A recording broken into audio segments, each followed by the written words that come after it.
Excellent. I think I will just start. I see a few people have joined us, which is great. So this is meant to be a bit of a smaller session to just have a conversation together with those of us who are interested in this about where do we take the work of anticipation and imagination into the future in this era of the polycrisis. So we have a few things lined up to just sort of prompt the conversation, and I'll present them and then I'll stop sharing so we can all see each other and sort of have a nice chat about it together. So what are we going to do today is we're going to explore sort of the most important research questions and challenges ahead, and then think a bit about the past and the history of the task force on imagination anticipation and what we can do to support impactful research and community development. So the first question, sort of the main question, is this sort of question of what is the role of anticipation and imagination in multiple times of interlocking crises.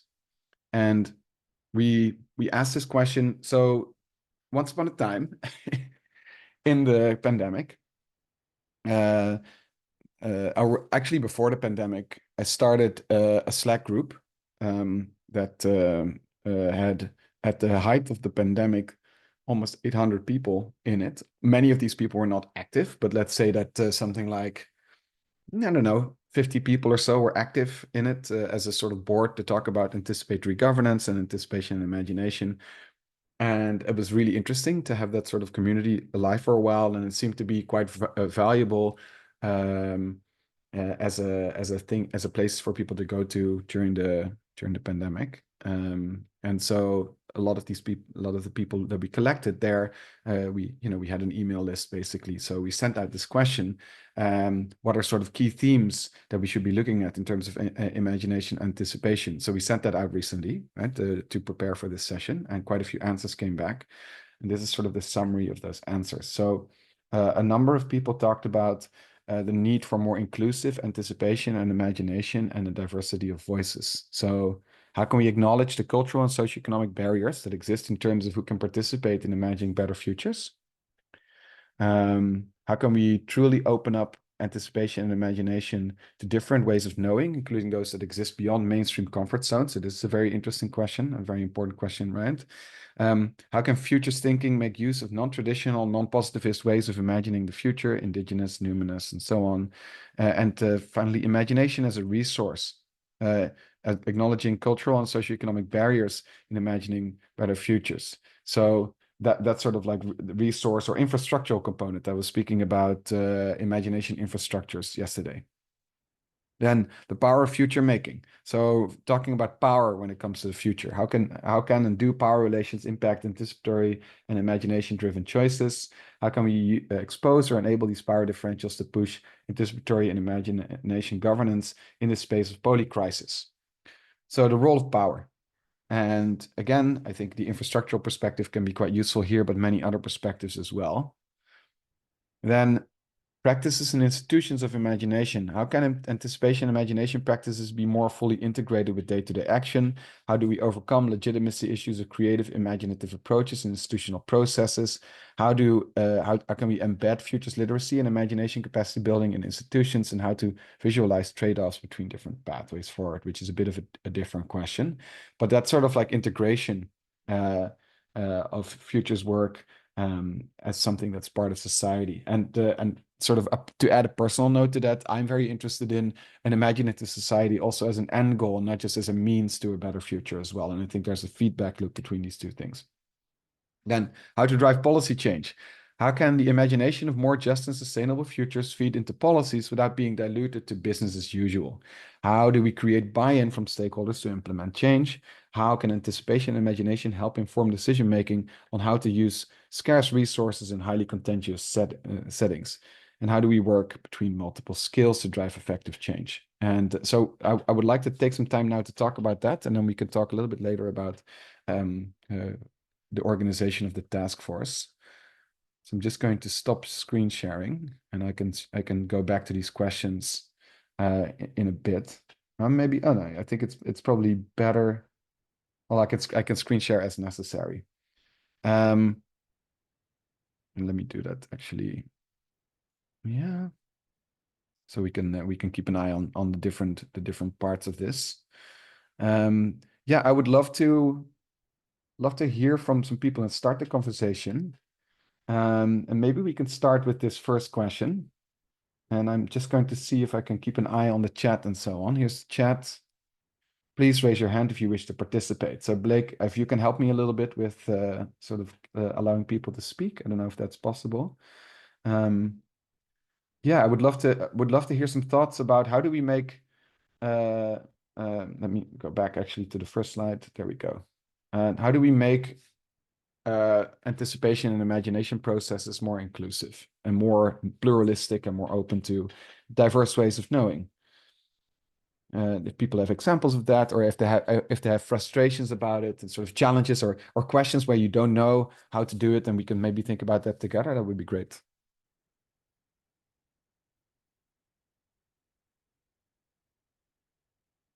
And thanks everyone for joining. I see we have a nice number of people in the chat, so in the attendance list.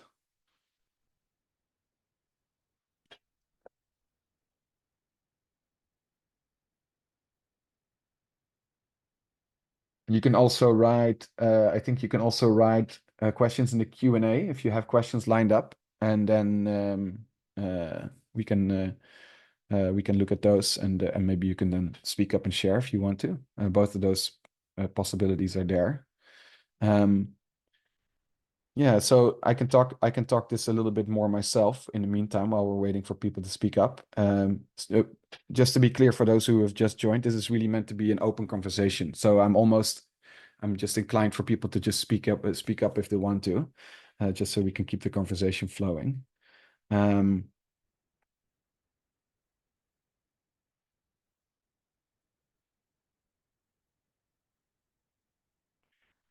So I think for me, just speaking from my perspective, I think that this question of infrastructure is really important. So, what are the places where collective imagination can happen? What are the financial resources that allow it to allow people to participate? And also to talk about barriers, right? What are the barriers for people to participate? Their time, financial barriers, barriers in terms of the skills and the backgrounds that people feel like they might need to be heard. How do people create develop a sense that they are heard and that their voices are valuable?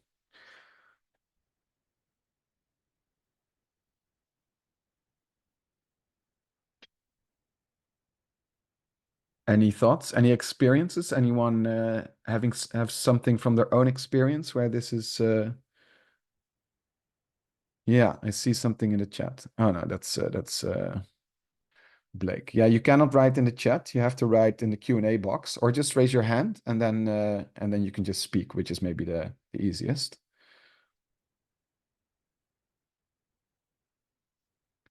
Let me see who's here. I see Liebrecht's here, Lucy. Nice, I see some familiar names. Great. Maybe Liebrecht, can I ask you to speak up a little bit, given your experience in your presentation from yesterday? How do you think we open this sort of space to have more diverse voices in futures work?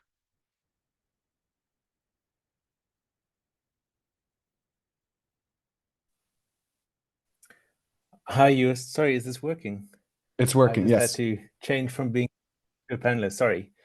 Yeah, I think my research is obviously it's very theoretical and desktop based because I'm just at a master's level, but obviously, and I'm focused on specifically the social ecological systems research, where obviously including a diversity of voices and perspectives is maybe a bit more obvious if it's on a very local scale and it's very place-based, it's very context-specific, and it can be a bit more context-sensitive. So I guess then it's when you're obviously looking at a very local scale, you can see who lives in this local community, and you can obviously invite people from that. So I think and I think that was the question also from yesterday: is how do you scale this up to larger scales, and how do you make sure that the people that are invited are representative of the sort of population or of the voices and perspectives of a very large geographical scale.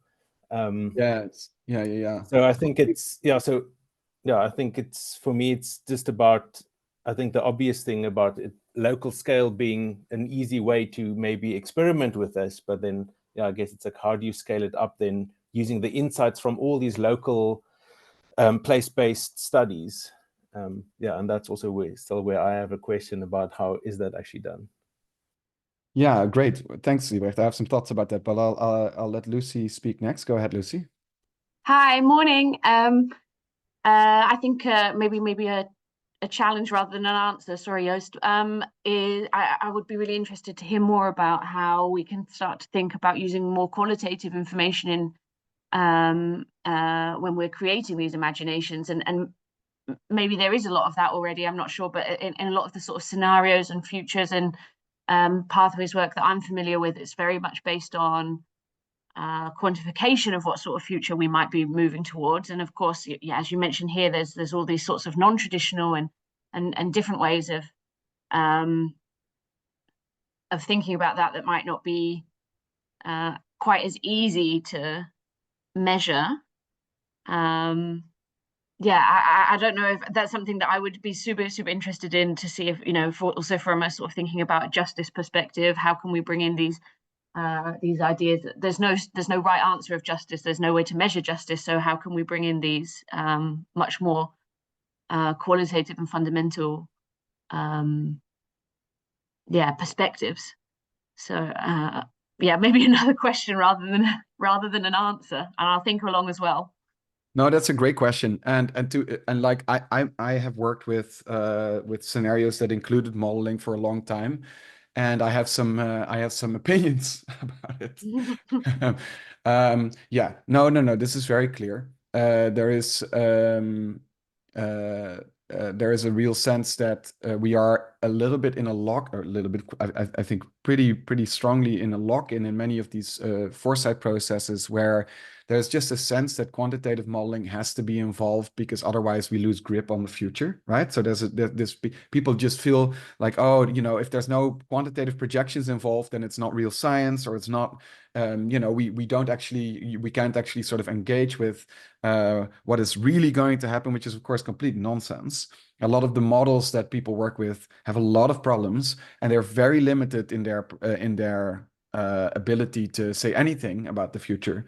And so I think we have a real problem there with this sort of like lock-in and sort of sunk cost effect around these models that are sometimes decades old in their assumptions and their perspectives on the world, right? So scenario work that is more purely qualitative, that takes other approaches, is sorely needed, right? So one example, for instance, is the Seeds of Good Anthropocene's work that I've been involved in with some other people, that is much more about building futures based on the diversity of practices that already exist in the present, where people are already doing all kinds of things to try to make a better world. It's just that these things are marginalized, they're not part of current regimes and so on. But these, in a way, offer a much better in many ways, I would say, a much better way to explore possible futures than some of the quantitative modeling that is just so limited and so stunted in its perspectives on the future, I think. So I think it's a really good point. I would and this is also something I sort of want to reply to Liebrecht's point about this. For me personally, I have grown a little bit disillusioned in some ways with official futures work, and have moved into the cultural space. So I'm interested in. So I'm working on a video game right now, which I can share a little bit of later if people like that. But working on a commercial video game right now about taking fossil fuel companies to court. Working more generally with the games industry, which is massive, right? If we talk about inclusivity and sort of opening up the space and scale, like games are 6 times bigger than film, 6 times bigger than music, as I already said in the previous session as well. It's just this massive space where lots of people are participating already in various imaginations of fictional settings, of course, but also futures and past and different versions of the present. And how do we open up that space? There's also a lot of secondary media and fan production around these fictional universes and these settings. That's an amazing societal power sort of force of future making, right? And imaginative work and collaborative imagination that is so much more powerful, I think, than doing another workshop with like a few participants that might have some impact on a policy process. I think we really have to look at that, and so I'm also looking at music and the power of music to communicate these things and what and how that works in music ecosystems, and so on, and broader creative practice. So I think that's a way to open it up, and to really seriously look at the limitations and the sort of dogged insistence on these small. Because like at a local level, it's possible to be inclusive and to be, to maybe, attend to the level that this is necessary at. But when you do futures work at higher levels, at national levels, international levels, there's a value to it potentially as well. But it often involves so few people, and it just sort of like stays in its own bubble sometimes. So yeah, so I definitely share that challenge, I think, Lucy. Yeah, I would love to hear from other people. How do we really break this open, right? How do we create? And I think it sort of relates to the other questions that have come up about who gets access to this sort of imagination infrastructure type questions.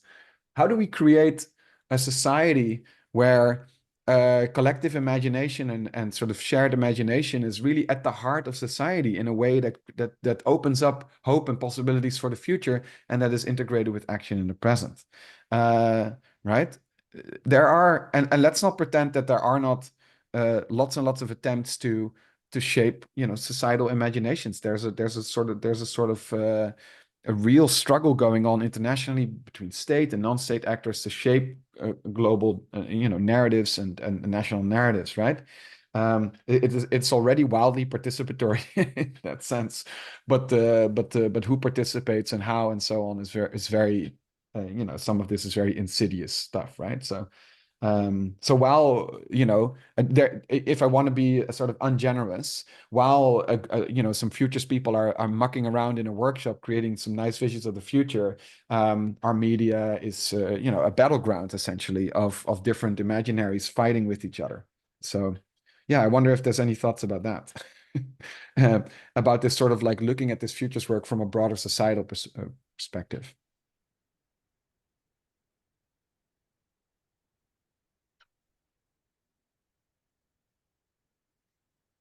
Don't feel shy.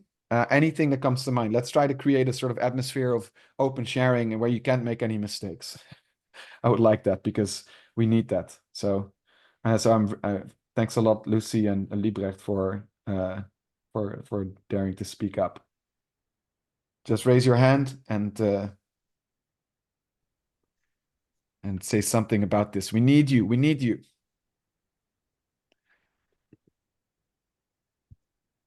Yes, Mutila, go ahead.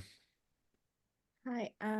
So I wouldn't say I have much experience in this space of futures and foresight, but I think a huge part of the problem comes at the education level. So, years of our curriculum has kind of forced us to adapt our ways of thinking into a single track of you go to school, you get a job, you do this.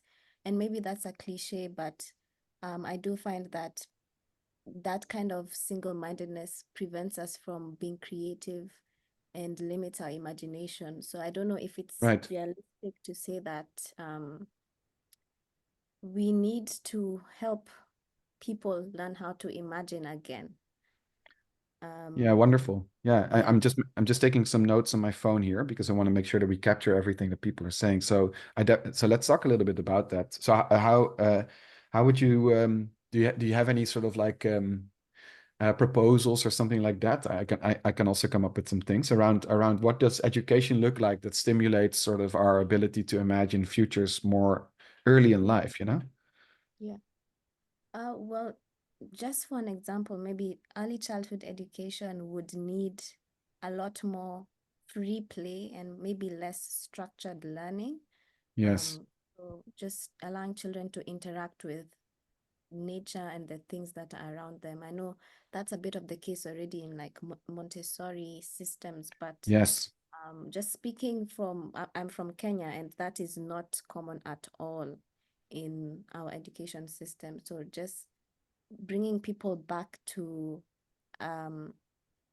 feeling able to even allow their minds to wander so that, you know, your teacher is not always calling you out. You're 3 years old and the teacher is telling you, let's focus now. So, you know, just being able to allow your mind to run free and not be so constricted. I have a really good example of this, Matilda. Thanks for the suggestion. So when I was in high school, I was allowed with some friends to play a tabletop role-playing game in our English class. So the teacher said basically, okay, we were like, hey, teacher, can we play this role-playing game that's about vampires, vampires in urban settings? It's called Vampire the Masquerade. It's like a political intrigue vampire game, you know? And the teacher was like, yeah, as long as you do it in English and you put the setting in the UK somewhere, so you can sort of like be a bit English about it. So we set up a game that was set in a fictional version of London, and we played that for several years, and it just blew my mind. I was like, oh my God, this just a few people sitting around the table being imaginative together and creating stories together is an incredible power. And that sort of experience in high school shifted my entire interest in what I wanted to do with my life. I originally, well, I still wanted to become a biologist. And I was like, oh yes, biology, I want to do some stuff with that. But then sort of like having that experience of the raw power of shared imagination just in a classroom. And it wasn't about any serious topic, right? It was just about sort of being weird vampires in London. But it just, that basically put me on the trajectory to working with imagination and future scenarios. And now I'm working fully on games and in the commercial games world as well. And actually, me and my friends from that time, from that high school time, have started playing together again. And now one of my friend's daughters, who is his daughter, who is 18, joined our session for the first time. And for her, it was the first time ever playing this game, and she was very good at it, and it sort of opened up this space of imagination for her about how do I deal with these scenarios, how do I deal with these settings, and how do I communicate with people about it. And it's this very embodied and experiential thing. You're just sitting around the table, right? But you're working through it, and you're working through it from your perspective. So for me, that was like an earth-shattering, paradigm-shifting experience, just playing role-playing games in high school, and my life has never been the same, right? And I think, Mutila, maybe that's sort of like a nice example, right? Where it's not like you have to do this exercise because you have to learn this futures literacy or this skill. No, let's actually stimulate your imaginative capacity. And yeah, so one of the things, one of the projects that I've been thinking about for some years, and I would love to sort of make some time to actually do it, is what if you can just stimulate tabletop role playing in high schools? And it doesn't have to be about anything serious necessarily. It would be nice if the stories are a little bit complex and a little bit diverse and pluralistic and so on. You know, good role playing with a good societal sort of layer in it. But otherwise, let's just allow kids to do that, right? Where they use their pure imaginations to and develop them together and learn skills around that in this very open way. I think that would be very powerful. So yeah. Anyone else? I see lots of nice folks here. Do you have any more thoughts about this question of how do we create, like, I think it's an urgent question, right? We are in a situation where democracies everywhere are being eroded through the manipulation of social media and so on. So, you know, lots of people are participating in our societal imagination that don't necessarily have the good of society in mind. I was in I'm in a sort of futures WhatsApp group, and someone posted an article about extreme right-wing folks in the US that are sort of a mix of arms dealers and politicians and journalists, just openly on WhatsApp, like in their own WhatsApp group, talking about violent revolution in the US. And, you know, and then stories like that leak, and no one cares, right? There's an article about it, and everyone's like, okay, fine, yeah, right wing's got a right wing, right? But it's urgent, I think. So, any thoughts about this? If you think I'm saying stupid stuff, please speak up as well. Raise your hand. Do you have any? Okay, Liebrecht, go ahead, please. Yeah, so it's maybe just to respond to what Mutile also brought up, and what you're discussing now is obviously the idea of like, how do you break out of this idea of like STEM education, and then also obviously like when you're an adult and you maybe have to like, you're in the, well, obviously like, not that young people should not also be included, obviously they, yeah, I mean, should, but yeah, just when obviously like your imagination has been a bit stifled, but then also obviously like by that time, or like obviously like now where we are in the status quo, where sort of futures also is in science, but then yeah, like you said, also like how do you take that out of science, and how do you, because to be radically imaginative, and how do you take it out of science and take it into obviously into people, because obviously I think it obviously there are so many legacy issues with sort of scientific knowledge and the legitimacy of these other perspectives and legitimacy of qualitative data or whatever these things are. So I think I think that's obviously still very real, is like the dichotomy between science and other sort of ways of knowing and doing. But then I think then also the other thing is like, how do you, so maybe like sort of there's a way of imagining how you take futures completely out of science to sort of imagine futures, but then also even if it sort of has to happen within sort of a science and transdisciplinary world, what are the other things you bring in, you know, like games or art or performance, like, because then you have to level the playing field, so that power is obviously like, so you can disrupt the power balance, and other people become the experts, or become equal participants or equal contributors to the imagination. So I think it's also the tools that can be used that are not scientific tools, or not like very handbook research methods.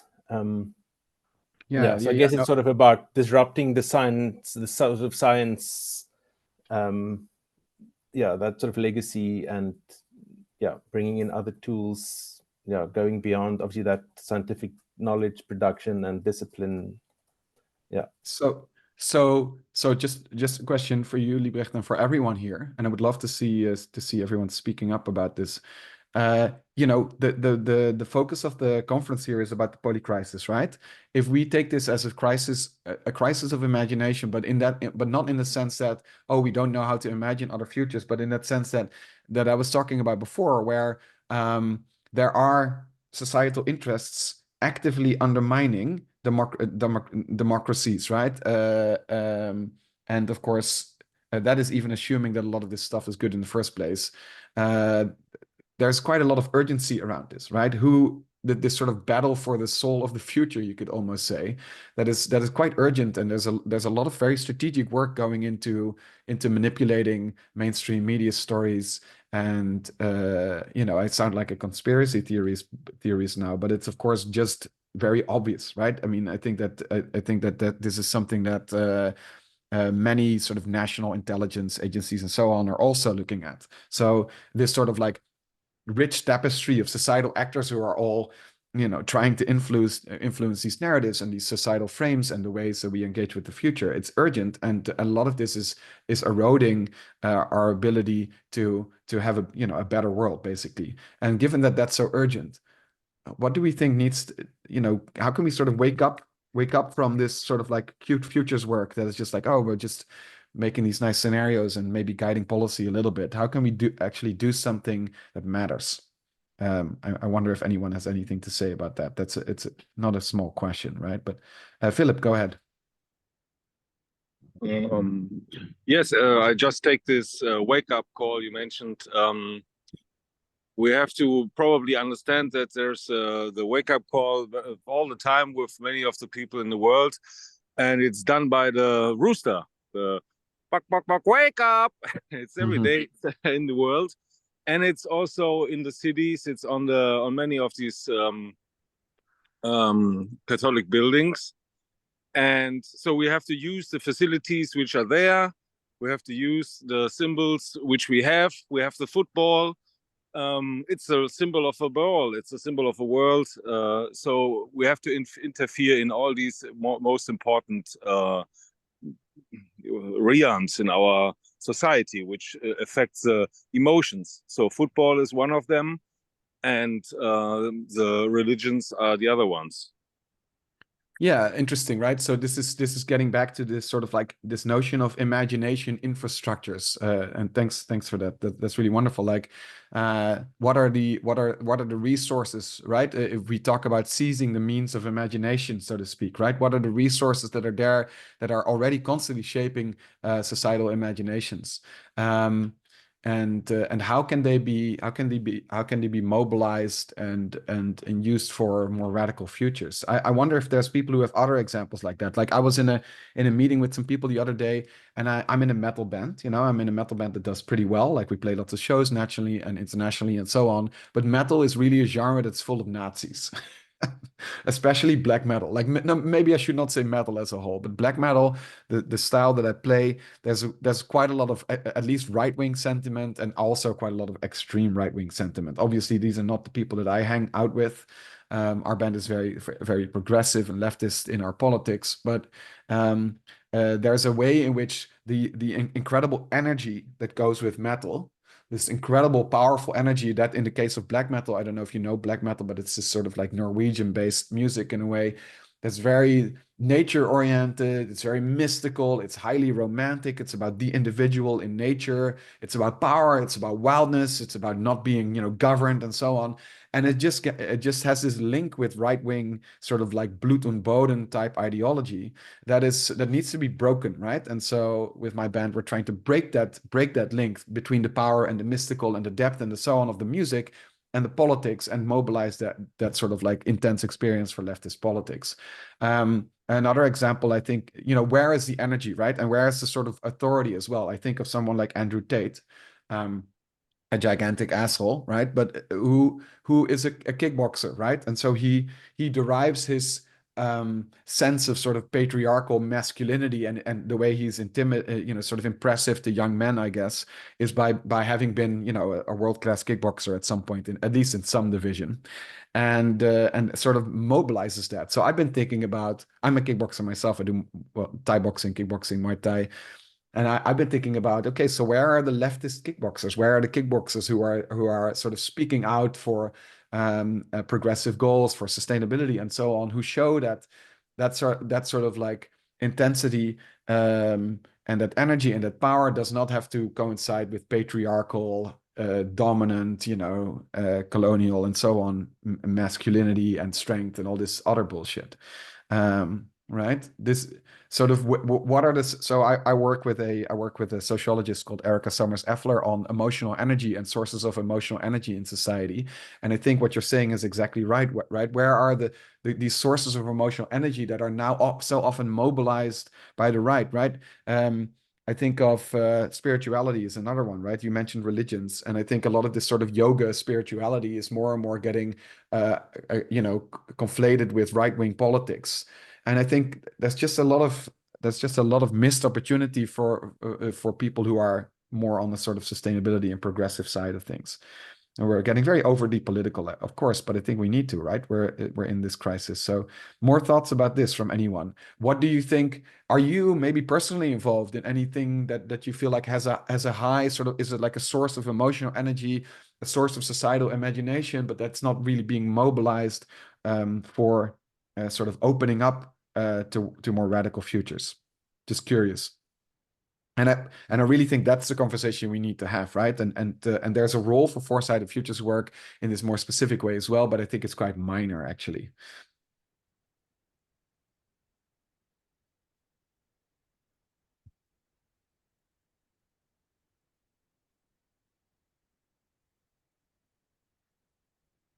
Any more thoughts about this? Let me see if I can sort of rephrase this.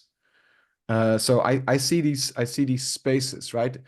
Fiction, science fiction, film, games, spirituality, sports, music, like other creative practices. Like all these spaces are reservoirs of societal energy, right? And they can be expressed in ways that support better futures, right? And this is something that many people seek to do. So I wonder if people have more examples of that or more ideas about how to sort of engage with that and who has to do that as well, right?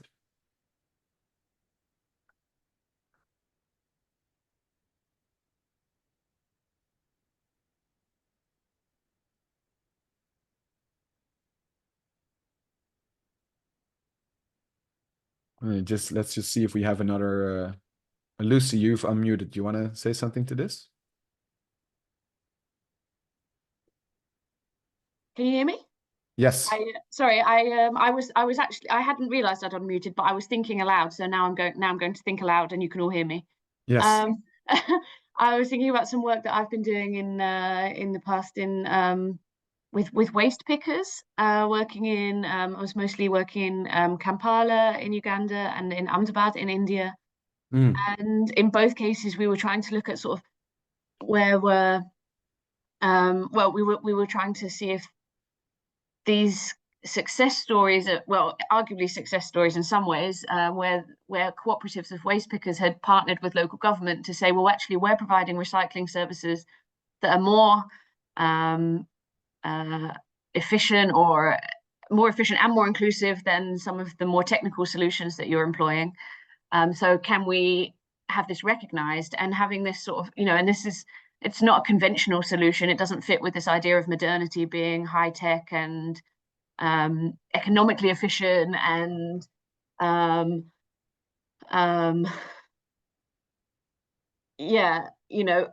large scale and centralized and top down managed and so on. But it was much more inclusive. It was giving a voice and a recognition to the waste pickers are often some of the most marginalized members of society, and it was giving a recognition to people doing this sort of work. So I'm not sure if this is sort of helpful in an imaginary sense, but it was thinking, well, actually, do we need to rethink the way we measure success, or we measure efficiency, or we talk about the way services should be provided and so on, and how we can take that sort of small scale practice and scale that up in a way that's not about reaching scale in the traditional sense, but is about achieving a scale of inclusivity or something. I don't know. I think it sort of speaks to an example that I know, and I'll see if I can find the paper, which is about different ways of measuring sort of urban mobility that led I think it was Copenhagen to really understand that they needed to make a much more bicycle-centric city. So the different ways of sort of measuring and evaluating what is going on in a place also being a future-making tool, right? So I think that's also what you're sort of speaking at. And I want to share some, like, this model that's sort of the model that I have in my own head to think about all of this. This one is that a lot of our time is spent in futures work is spent sort of in the middle between creative practices and action, where the futures work, I don't think, is always actually that creative. It's not as creative as sort of like, all these creative sectors that we're talking about. But it's also not grounded in action enough. It's not grounded in sort of embodied realities and action enough. And I actually think that, having done a lot of work with social movements and activist work, for instance, with this is Fossilvrij, which is a Dutch activist group that sort of convinced, I guess, pressured, guided, and so on, one of our the world's biggest pension funds to divest fully from fossil fuels. That sort of actual action and that sort of embodied process of doing that work for years and then setting up a lawsuit, which then didn't need to happen, but sort of the whole process of protesting and so on, does much more, I think, to open up potential futures than another futures process, right? So I think there's a lot that we can look at in terms of how does embodied action in the present actually work as future making, right? As prefigurative action and so on. And then on the other hand, I think there's a lot to be learned from really looking at the people who are masters of the craft of creative practice and imaginative work, and how they do that work, and how can that be mobilized, opened up, and so on, to explore different futures. And then how can these things feed each other more directly, right? So how can we, and that's, for instance, my work, how can we use the games industry to tell stories about video games that are directly rooted in the experience of sort of the complexities and the emotional turmoil and so on of struggles in the present. So that sort of like question is interesting to me. And then there's this third question about imagination infrastructures. Who gets access to being part of this? How do we support societies to be imaginative? And it's a nasty either positive or negative feedback loop, depending on how you look at it, where of course, the sort of dismantling, so sort of like bad positive feedback loop, you could say, where it's sort of the dismantling of funding for culture, of support and spaces for housing and so on, erodes our ability to be imaginative and for radical alternatives to emerge, right? Yes, I see. I think Philip, go ahead. Yes. What came to my mind is that we have to give the animals a voice somehow. That's with an art initiative, for example, which is right now done by a project called Parachutes for the Planet.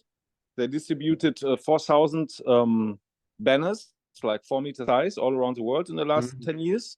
And now there's a campaign where people paint animals on these parachutes and give them talk bubbles. And so because many people like animals and want to hear or want to get engaged somehow, we have to give them a voice. And through this art campaign, for example, which is will be presented at Baku. Nice. And so I want to give this idea, it also sticks a bit to this wake-up call of the rooster at the beginning, what I said. We have to hear the voice of the animals, with the wake-up call. I like that. I think there might be very interesting things possible there with technology as well, and sort of this trend, people who are working on translating communication with animals, right? There's some really fascinating sort of AI supported work going on there as well. Yeah, really interesting. Any more thoughts? I want to. I can share an example. Just show you just a slide of it, but where is it? Yeah, so this is the video game that we're building, that we have a demo ready of already, called All Will Rise, which is a game built with a bunch of the best game developers in the world, really, who come from sort of these big studios and successful smaller studios. And this is a game about our protagonist here to the left, Koyili, who's a climate lawyer in a fictional version of Kerala state in India, taking a local the local branch of a fossil fuel company to court for murdering the river. Essentially, it's about rivers, person rights, and we showcased this game at the world's biggest games conference, Gamescom, with 330,000 people there. And a journalist in a major news magazine said this is the one game you should look out for in the future. Beating in a way all these massive game titles that were all there, right? It's the entire game industry, commercial game industry is there. So we're very excited about this, and this is our attempt. This game is really inspired directly by the real lives of activists, and we've done lots of interviews with people in India, but also in the Netherlands and elsewhere, to sort of like bring that real life of sort of what is it like to have a small group of people to try to take on the world's powerful, who are destroying the planet, and take them to court. And does that work? And why does that work or not work? And how do you deal with sort of people power? And how do you deal with social interest in that and building a movement?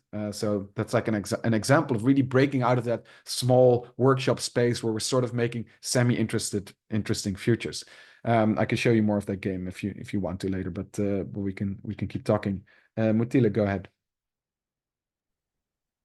Thanks. So I wouldn't say this is an answer to your question, but just a reflection, which I hope isn't a repetition. Is that in a way, thinking about the future it's a very privileged thing to be able to do, because Yes. So many people are barely able to meet their daily, immediate, urgent needs. And so thinking about the future is kind of not even within their scope of view or imagination. Exactly. Which perhaps, I know there are all those barriers to futures, but this is a real one that you kind of can't ignore. So when we're asking questions about how come there's so little action, maybe these are some of the reasons why it's hard to think about and act on these desirable futures. Yeah, exactly. I'm just taking notes. I fully agree. Right, when I think of this notion of imagination infrastructures, right? What are the preconditions for societal imagination? Of course, the first things that come to mind actually, right, are, do people have an income? Do they have healthcare? Do they have housing, and so on, right? So, and I think even when people are not maybe immediately struggling sort of to make ends meet, they might still not be able to find to buy a place for themselves, or to find a job that gives them any sort of mental space, a job that they love, right? Even if it's not about daily sort of struggles, there may be many other things that still make life really difficult. And so many people don't have the space to be part of sort of the imagining of the future. And again, like I said, it's like a nasty positive feedback loop, where as those things disappear, as those support structures are dismantled, the ability to think about the future, to be involved with activism, to be involved with social action, to be involved with local politics decreases, and we get less and less democratic and inclusive and just societies. So this is quite urgent, I think. Yeah, so that's a really great point. Right, well, let's see. Anyone else who wants to speak to this? Yes, Juan, please go ahead, if I say your name correctly. Yeah, hello everyone. Just wanted to build a bit more on the great point of Mutile. I think that is extremely crucial. I mean, if we need to think of futures, also to think how the current state of affairs is just impacting humans, right? Like mental health and what you just said, no? Like if people can barely make it, how on earth are they going to think of the future? I mean, we know that depression affects directly the way to think of the future and decision making. So physically and biologically, it's not possible for people to think of the future, even if they want to. So, I mean, there is this huge connection between well-being and mental well-being, and then the ability to imagine. People can't imagine. So there is a huge problem there, and I think that I don't know how to address it. Personally and collectively, I think it's a huge topic. So thank you. Thanks a lot. Yeah, I think that's really crucial. There's some work that I've been doing on something called, let me see if I can show you. Let me see if I can stop sharing. I really feel the same. We had a workshop in Utrecht, where I live, with the city council and a lot of people from the city. That was about imagination infrastructures, and there were people involved who were part of a community of disabled folks, sort of, and an organization helping them get some space in the city. And there, the conversation was a lot about people just even getting the space to be themselves, right, and not to be overwhelmed by society. Before, this idea of sort of being part of societal imagination. And I've been more and more interested in how do we create the conditions for people to just feel existentially safe, right? To just be existentially safe, because if people don't feel existentially safe, it's very hard to open up to any action that's going to make a better future. So I think that's a really great point, for sure. Yeah. Thanks, Glenn. Amélie, go ahead. Yeah, I also have a question that is not really related to the question before, but I think also important to ask ourselves, because I guess we are in here in this talk today are quite open for these new ways of imagination and new ways of knowing, and we are open for change. But I think more importantly is also to get those thoughts into the wider society, and maybe to those people that are not really open to change, but we all have to be kind of on the same side to actually make change.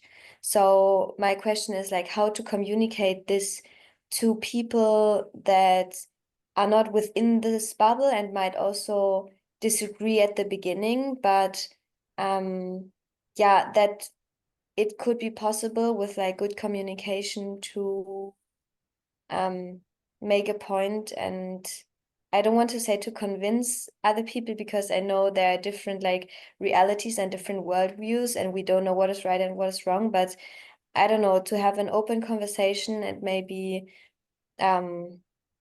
still be able to show this side of thinking as like a working possible future way of thinking. Yeah. Yeah, it's an important question, right? There are, of course, really, really deep divides in societies in terms of politics and ideology. But at the same time, I think that so I have a very encouraging example actually from an ex-student of mine who now works on citizen assemblies. So she organizes citizens assemblies with an organization. And so citizen assemblies are basically these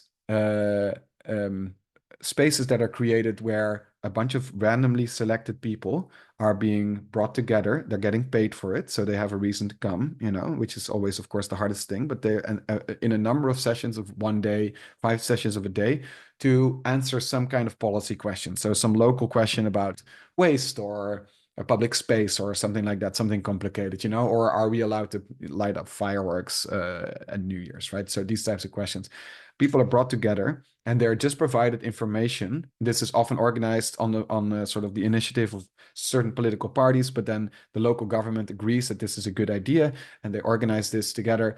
And then people are coming in and they're sort of like expressing their opinions about these things. And over the course of 5 days, they get sort of these resources and this information and this background to make decisions about this. And what Nina, my ex-student who's now doing this work, tells me is that she sees time and time again that people come in and they come in with quite sort of like self-centered perspectives where they're just worried about their own things or you know, and self-centered is even too judgmental, right? But sort of a sense of like mostly looking at their own situation and not really thinking about the collective. But as time goes on and as they speak with each other, that space tends to open up. So you see people shifting their political positions even in those processes of being together in a smaller group and working with these wider contexts. And I think that's really encouraging to hear. Obviously, it's difficult to do that at scale, but and she says like a lot of the people that come there, you know, these are people who would have voted, you know, they have voted extreme right or something like that. And yet, when they are brought together in a space where they can spend a lot of time talking about these issues, they come up with policy recommendations that are much more collective, much more long-term, much more systemic. And you know, these processes are set up in a way where the policymakers who commission this work or who are sort of like allow this work to happen have to do something with it, right? So something happens with that sort of work. And I think I'm very a big fan of the work of German sociologist Hartmut Rosa, who talks about resonance. So resonance is this idea of, so how do you resonate with other people? How do you resonate with art, with society? This sense that you are affected by something in a way but that's really your own. So you have your own resonance with these different things. And he talks about this idea that many people feel like politics is no longer a space of resonance. So that people feel like politics is an alienating force. The political space is alienating. I don't want to have anything to do with it. It's just full of evil and destruction and stupidity and lies and whatever, right? And this is also, of course, it's very understandable why people feel like that, but it's also the space of conspiracy theories and so on, rather than thinking of politics as a space of social participation. But of course, this also relates to all these questions about, do you even have the time, the money, the food, the healthcare, the safety, and so on to even participate? So, and then of course, there are types of politics that really thrive on triggering people into their insecurities, their traumas, their resentment, and so on, and using that as political capital. So how do we create spaces where like these citizen assemblies, where it's clear that people do share a lot of interests, they do share a lot of values, if they can step out of these sort of polar, you know, sort of these oppositional ideological perspectives for a moment, right? Yeah, but thanks. I think that's a really, really great comment. We are coming to the end of the discussion about the future of futures work, which has taken this very sharp societal turn, and I know that I'm sort of partly responsible for that, and all of us are in a way, which is, I think, great. But now the question is, just before we sort of wrap this up, we have quite a bit of time left, and don't think we have to take all the time. But a question to all of you here: what would you like to work on in Earth System Governance in the context of this topic of imagination and anticipation? You know, given what we've all discussed, do we feel like a proposal could be that the future of this work, anticipation and imagination, from now on needs to have this much more societally oriented perspective, right? Where it's much more about culture and sort of the structures that are there for working on societal imagination and inclusivity and participation, and we should get away from this sort of expert foresight work. I wonder that, I mean, that's my sense that I'm getting, but I would love to hear something from people about this.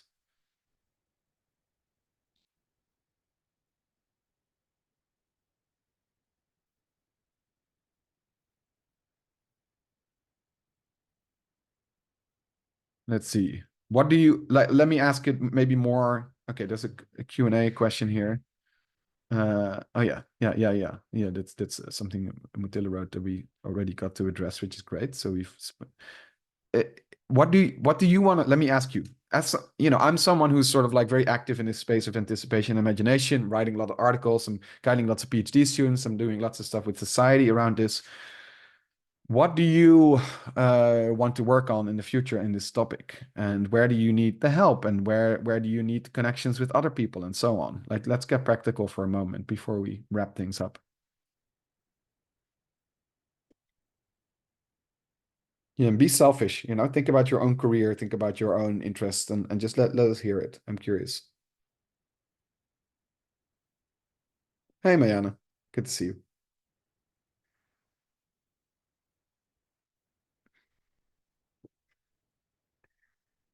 Give you a moment to think about that.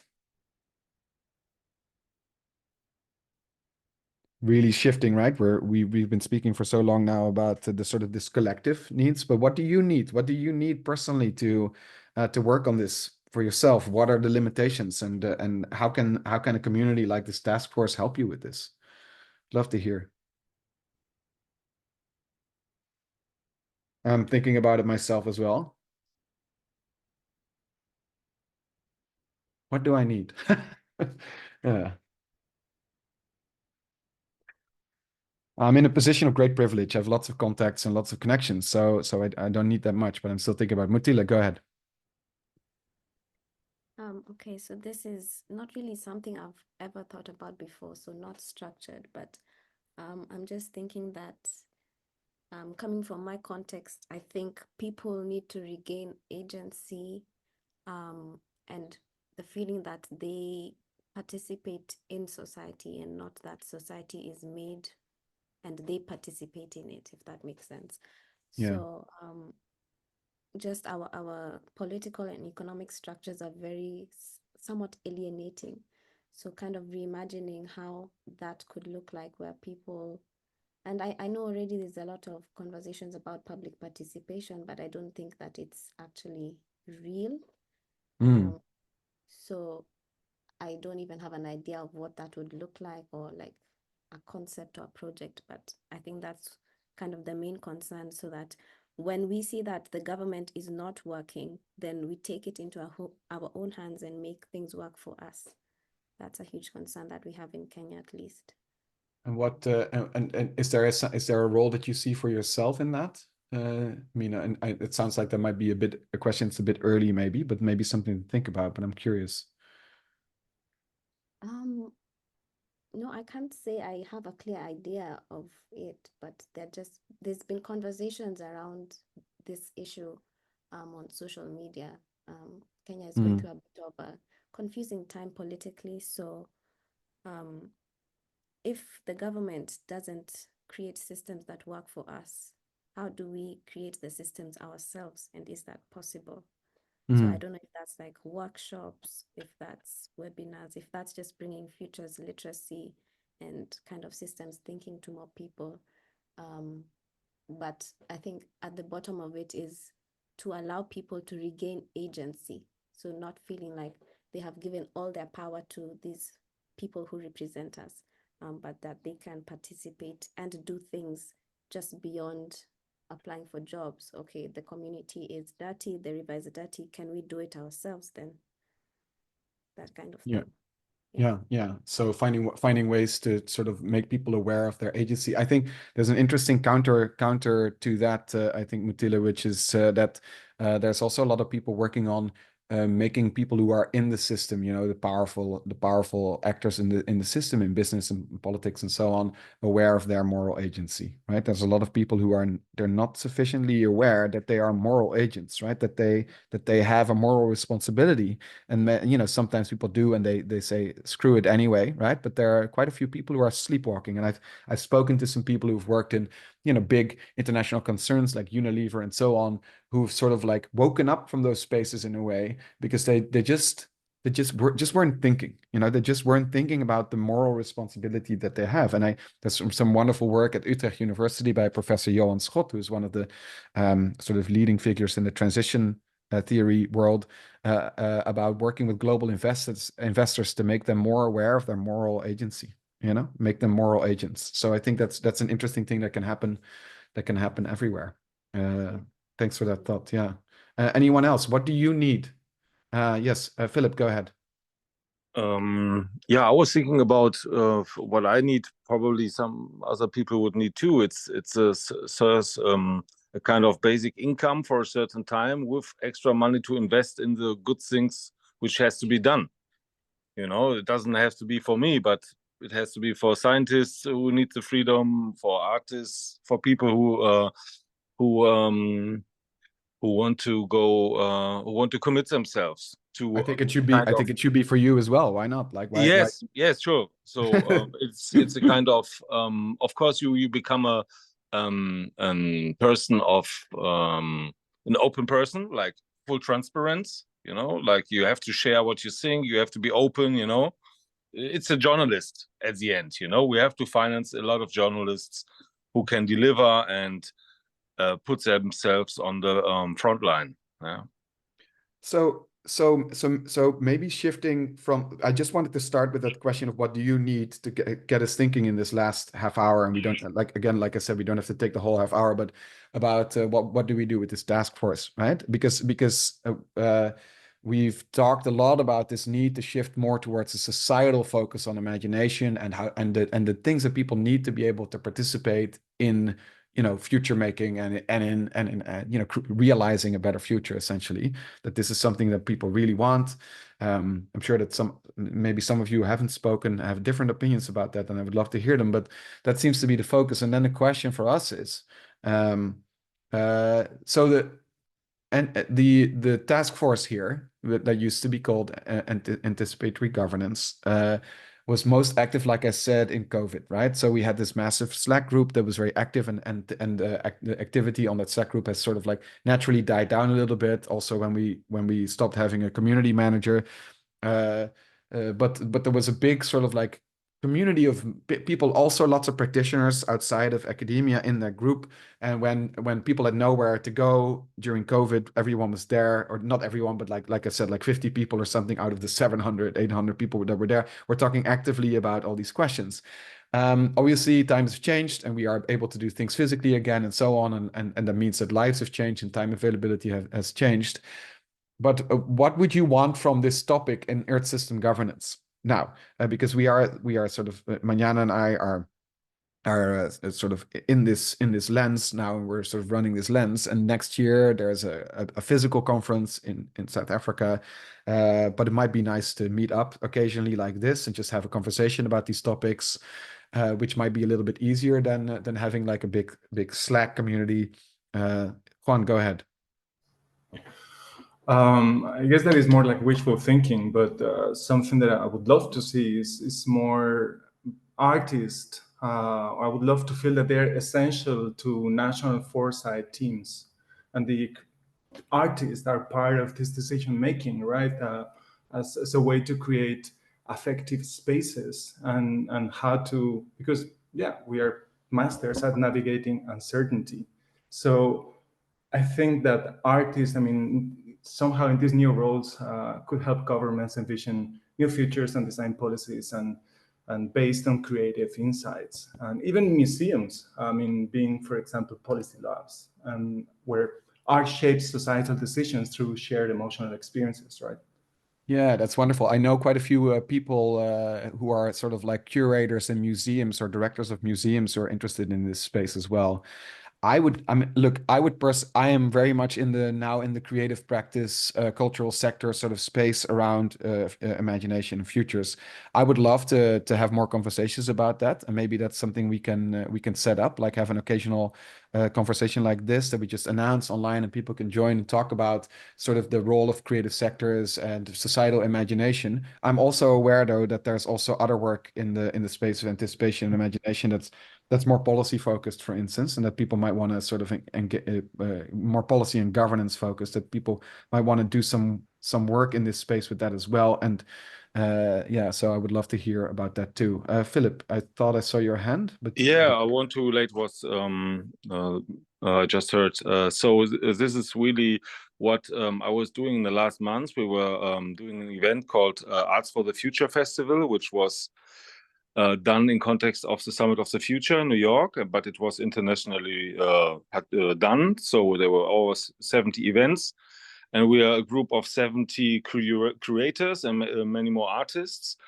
And the starting point was the Arts and Culture Working Group, which was started during the Civil Society Conference in Nairobi 1 year ago, I think. No, it was a preparation event for the Summit of the Future. So it is somehow related to the UN context as a working group for arts and culture to raise the voice of artists in the UN discussion field, I would call it. Yeah. So this was the first festival which we did and made first experience. So now the next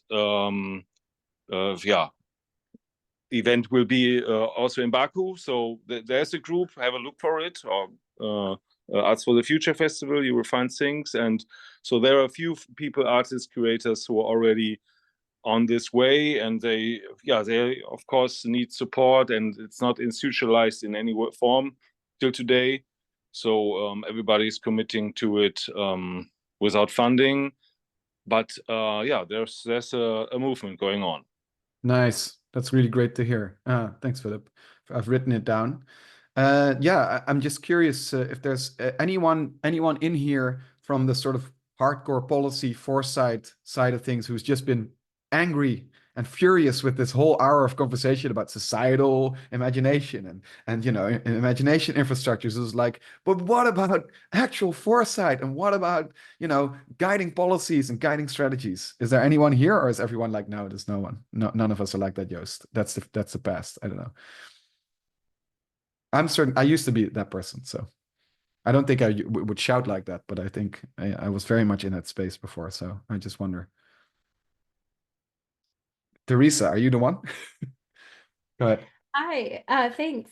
I am definitely not angry, and I appreciate the artistic and creative side that I do not have.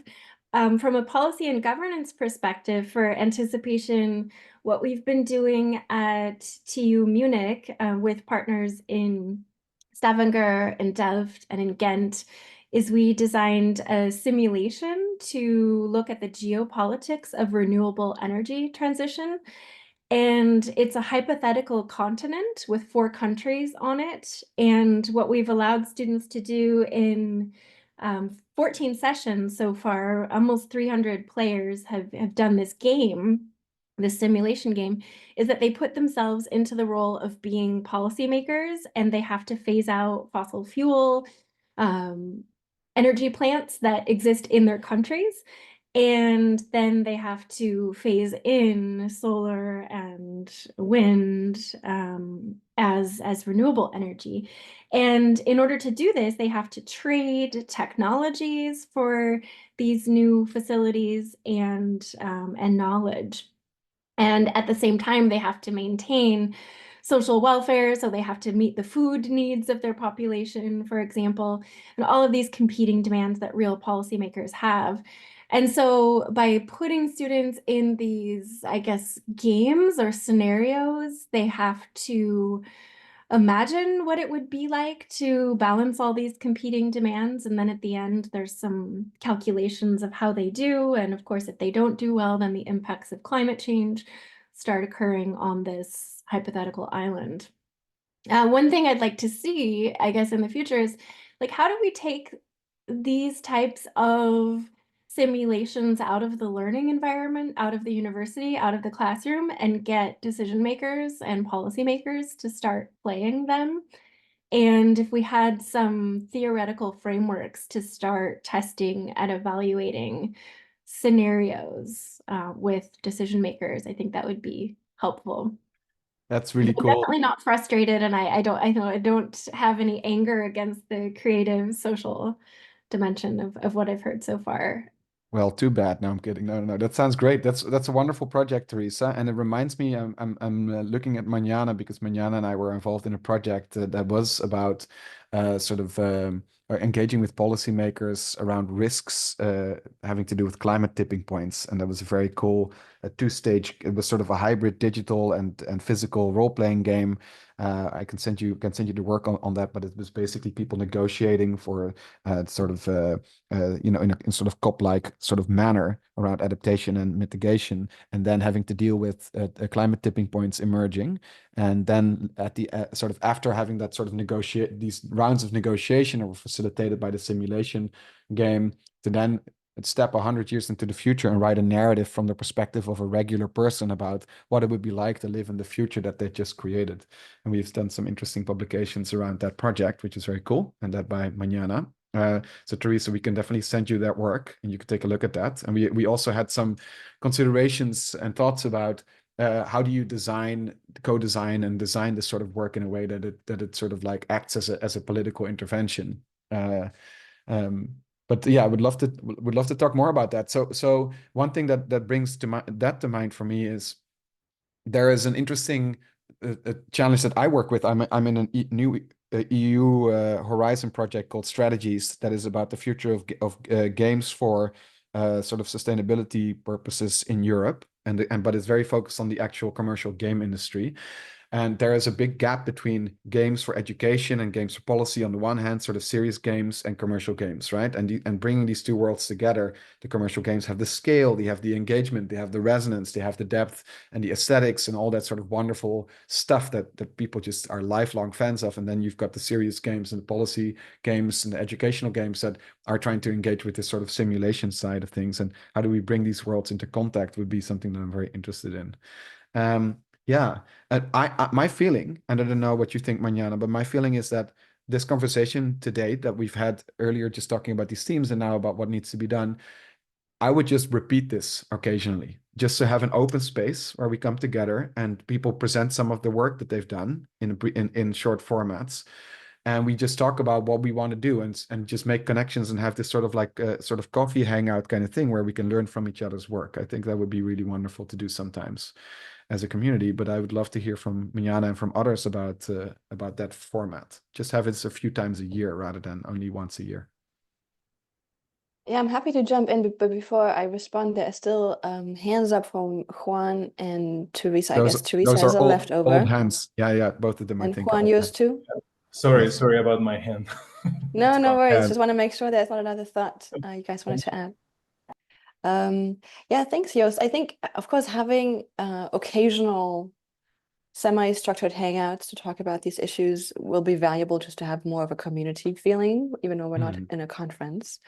But I do wonder how to make best use of the structure of a task force that we have, right? So our purpose, of course, is to bring together the community and to foster and enable cutting edge, important, interesting work in this area. So in the sense, we could also think about additional or other things that might be helpful for advancing the field. Either do you think we should have, or we should think about edited volumes on certain topics? Do you think we should have methods training sessions where you might want to introduce a method or want people to play with it? Or do you think we should have a special issue? Or do you how do you feel, or a webinar series or something where you can show off your work or can get feedback, or so we're thinking about next year's conference. Do you want to be more strategic in coordinating panels in this domain, right? So we want to foster good work, making sure we enable it and help you do that work, because it is very important and it is still a novel research lens. So I think in terms of its it has growth potential. We would like to somehow foster through the task force itself. Right? Yeah. So Yeah, I think I would go beyond. Let's have occasional chats and think a little more so in terms of how to facilitate and strengthen research and connections between you guys and us, of course, that would help doing exciting new work. Yeah, I totally agree. Yeah. I'm just also interested in the unstructured side of things where things can sort of naturally, the connections can naturally emerge and people can network, and things like that as well. Yeah, it's a good question. I was very positively surprised last year, or at the last physical ESG conference, how many people are actually interested in this topic in that space. Because I sort of had this sort of bias, I think that people are just working on other things, and I wasn't so sure about the value of this work in that ESG space. But it turns out that a lot of people are very interested in it, and we had a very active session there with a bunch of us. So that's certainly encouraging. And I also think that Earth System Governance needs this energy. It needs to work on imagination and anticipation in that space to enliven it and to sort of like open up the possibility space for that community, for this community in general as well. So I definitely appreciate that. Yeah.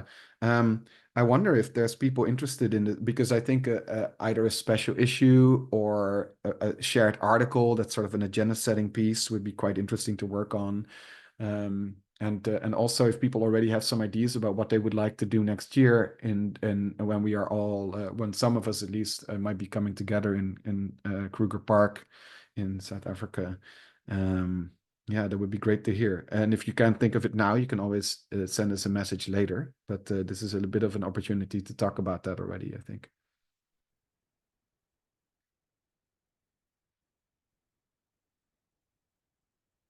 Yes, Liebrecht, go ahead.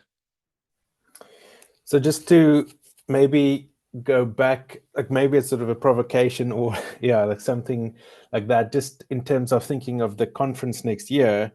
And you're bringing up the point of obviously like the lack of action on that sort of creative practices, action sort of that spectrum and that framework.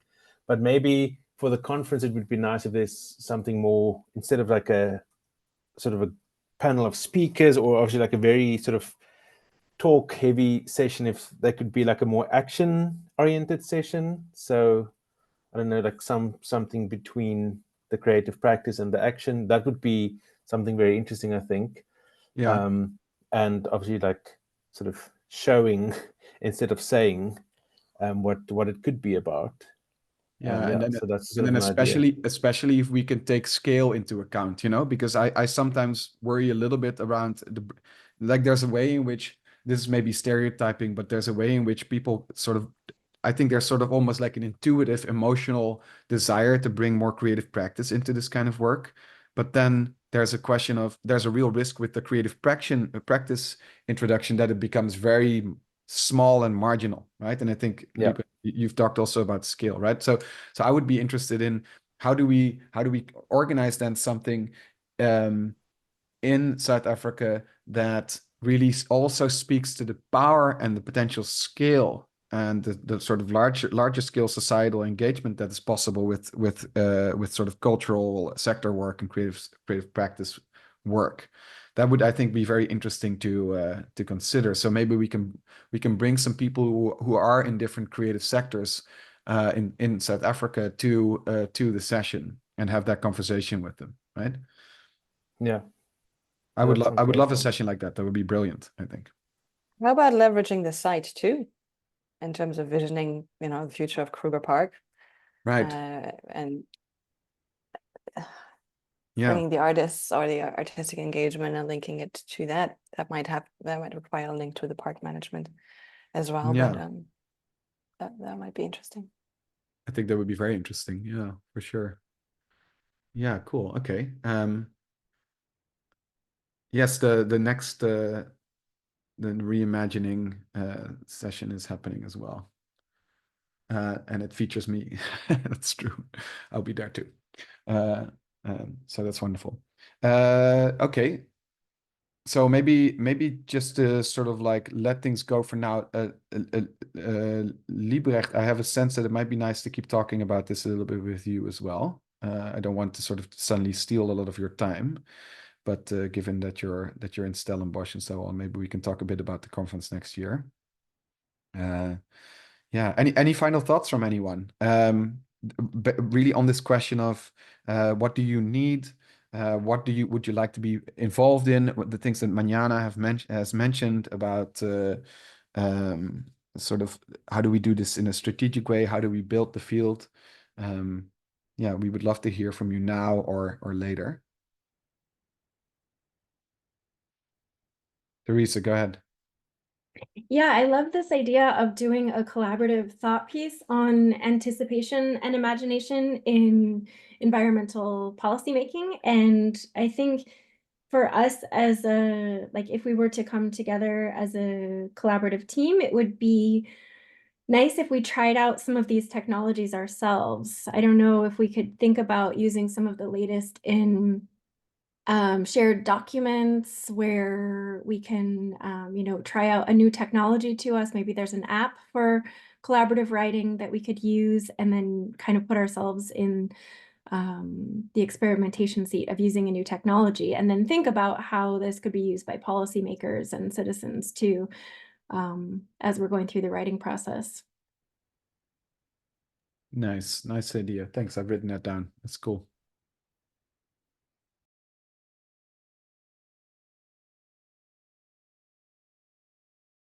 Let's see, anyone else? Yeah, Philip, go ahead. Yeah, probably it would be good to start training in a chatbot with the community, and also relate to the ethical questions. I like to get into this topic and make it available with the knowledge we have, because we have a lot of things which could be relevant to have it in a specifically characterized chatbot, which can be used by the public. I tried to build like a digital version of myself based on all my writing, and I struggled with ChatGPT a little bit with how much information it can sort of retain. Maybe it's better now. I'll take a look, but because I was like, oh, I'm just gonna feed like ChatGPT my 70 articles, and then I can just talk with myself about all my articles, and like that'll be very useful. But it doesn't seem to quite be able to do that yet. But I would. Maybe that's changed in the last half year or something, but I would love that if we can just feed an AI like a lot of our stuff. I think that would be quite useful. And of course, it's going to be incomplete and messy and whatever. But yeah, it should be also like in Bochum German University. We are just starting to have our own chatbot for the university, and of course the data set is not also it's in locally. The data is in your hand. It's not just in the system of ChatGPT. So these questions would be part of the solution. Yeah. Nice. I like this idea. I'm going to write it down. Just like everything else, I'm taking notes, so don't worry, everyone. All right, maybe if anyone wants to speak up now, do it now or forever be silent, at least for this session.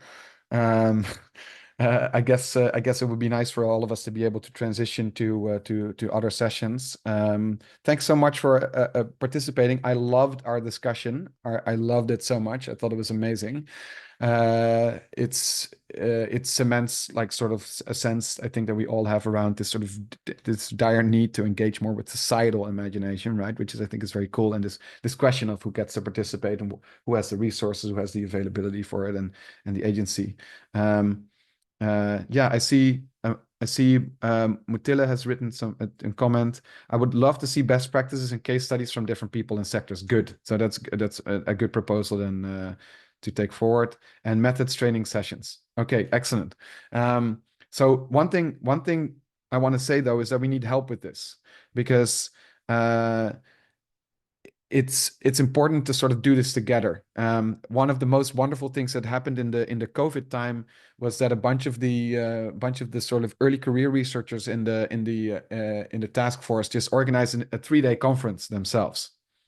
It just appeared, and it was amazing. And we definitely need your help. So if there's people who are interested in helping, or at least a little bit helping. So I'm noting sort of a bunch of you here in the chat. I'll write everyone down, and we might get in touch with you to ask you to help us a little bit with some of these sessions. If you have a proposal to run a session, if you have a request for a session, then maybe we can ask someone else to take forward. It would be nice to do that. Yeah, that would be lovely. Yeah, so and Nisha as well, I would love to engage in recurring session with this task force related to methods, thematic sessions, sharing current work, and so on. I would love, because the best way that I've done this so far is if I had money for a community manager who can organize these things. And I had money together with Arti Gupta, who was involved in this task force before, because we had a project together called Reimagine, which was all about anticipatory governance. I am going to try to look for a bit of money to get a student assistant or a junior researcher involved in helping out with this, because that makes a huge difference when someone's just there on sort of a weekly basis, just sort of like keeping things going. That would be very helpful for us, I think. So I'll think about that, where I can find that. Excellent, great. Notes taken. Your participation is much appreciated. I hope you have a wonderful rest of the conference if you're going to any other sessions. And yeah, let's stay in touch. I am making sure that I'm aware of everyone who was here, and so we can follow up. Thank you, everyone. Thanks very much. See you soon. Thanks, everyone. Let's stay in touch. We'll talk soon. Bye. Bye-bye. Thank you. Fantastic.